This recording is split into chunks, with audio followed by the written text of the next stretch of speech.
A Chattanooga man says his wife had an inappropriate relationship with Mayor Andy Berke, and he and his top staff conspired to keep it quiet. Good evening. I'm Kim Chapman. And I'm Calvin Sneed. Bobby Stone made that statement to reporters this morning outside court. Catherine Marchand starts off our team coverage tonight with new details of Stone's allegations against the city's top leaders. Catherine. Kim, Calvin, Bobby's wife, Lacey, is a senior advisor to Mayor Berke. The Stones got into a fight in May, which ultimately led to Bobby's arrest. Bobby says that arrest never should have happened. And since she dropped the charges today, Judge Lila Statham seemed to agree.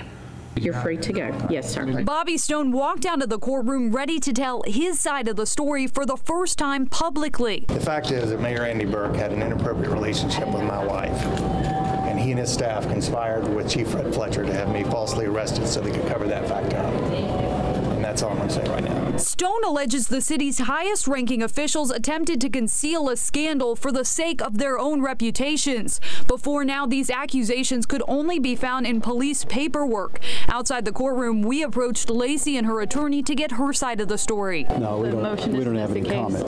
Thank you. In the 5-page motion to dismiss, we learned the district attorney found a credibility problem with the alleged victim, Lacey.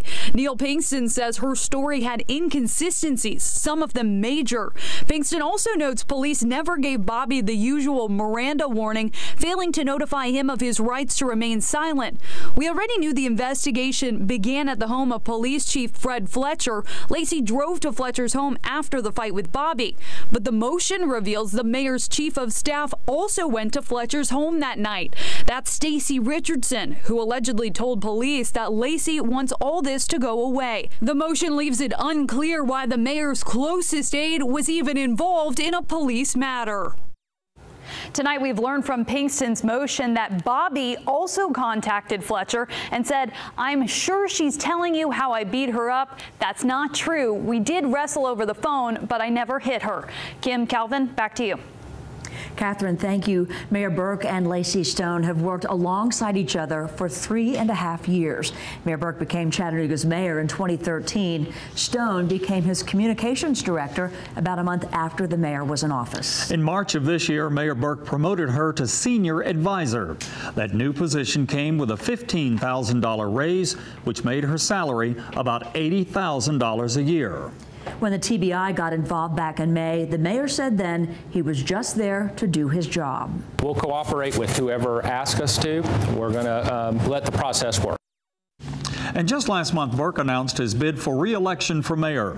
He said then he had no concerns about loss of trust from voters. I'm really not. I go around the city every day talking to people, but what I know citizens want is how are we going to move our city forward. And a couple weeks after Berke's announcement, the head of the Hamilton County GOP called for the mayor to resign. Tony Sanders says Berke's use of an encrypted messaging app raised questions about his transparency. Can you tell us why you would use that instead of just a text message? We use a lot of different platforms, and we make sure that we follow the law and keep those for 60 days as is required by policy. And late today, we heard from the mayor's office about the latest allegations against the mayor and his staff. It says Mayor Berke has absolute confidence that the Chattanooga Police Department conducted the investigation on their own and without influence from the mayor's office, the chief of police's office, or anyone else.